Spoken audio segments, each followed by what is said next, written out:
Bon, le plus, je pense clairement que c'est d'être au bord du plus beau lac d'Europe, déjà, et de pouvoir vraiment profiter de ce lieu magnifique qui n'est pas un champ de patates, qui est vraiment une plage le reste de l'année, hein, qui est beaucoup apprécié par les baigneurs, les pique-niqueurs.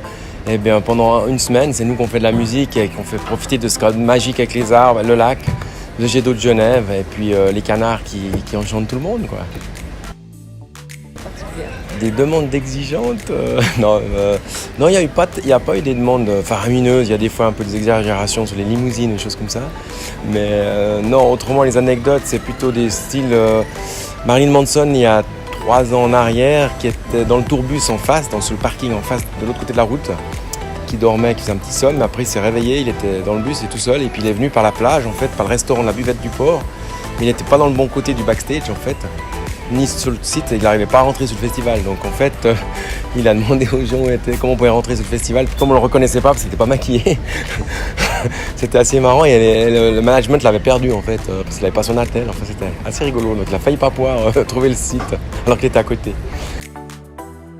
Alors nous, c'est clairement pas le Club Med, mais le Club Med 5 étoiles, parce que quand ils arrivent à Cointrin ou du tourbus après un long voyage, on leur propose tout de suite de se détendre un maximum en arrivant ici avec un bon buffet de fruits, etc. Puis après, on leur dit, vous voulez faire un petit tour en bateau sur le lac, évidemment. Et ça, c'est vraiment un projet qu'ils adorent. Ils font aussi du paddle, aussi. Parce qu'on est à côté du backstage, on a des paddles, enfin on peut vraiment profiter des infrastructures du lac. Ce qu'on n'aime pas, c'est qu'ils fassent du ski nautique et qu'ils se blessent et qu'ils ratent le concert. Mais autrement, baignade, découverte de la région, l'UFA, l'Evian, le Mont Blanc, Ivoire, on leur fait vraiment découvrir la région. En fait, c'est un petit peu du tourisme pour eux, ce qui les détend beaucoup et ils font des meilleurs concerts, clairement. Oui, alors c'est clairement une des spécificités du Caravana qui reste un festival à la pointe de la technologie, mais pas à la pointe du déchargement, puisqu'on doit amener tout le matériel par un chemin qui fait 1,50 m de large. Donc il n'y a pas de semi-remorque, rien, ça se fait tout à bras. Il y a une petite montée, comme vous avez vu, puisque notre site est légèrement en pente. Et il faut transporter les 20 tonnes de matériel à décharger des semi-remorques à bras. Donc il y a même des agences anglaises qui envoient leurs jeunes roadies chez nous pour les tester, voir s'ils tiennent le coup. Ça a l'air de rien, mais c'est assez impressionnant sur la masse qu'ils doivent monter. Puis ils ne peuvent pas s'arrêter quand ils partent, quand ils prennent l'élan, ils doivent vraiment pousser. Ça, c'est un petit peu une caractéristique. C'est un festival à l'ancienne, je dirais, qui demande de la sueur de toutes les équipes, en fait, pour amener un concert magique au public. Il y a plusieurs nouveautés incontournables. Je ne vous dirais pas que les toilettes c'est incontournable, mais c'est quand même incontournable. Donc les toilettes féminines ont été augmentées.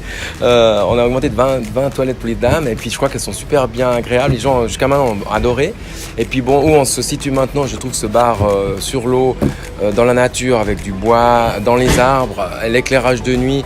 C'est un endroit magique à pas rater pour ceux qui aiment d'être un peu plus tranquille que tout le temps à fond dans la discothèque, la silent party et autres.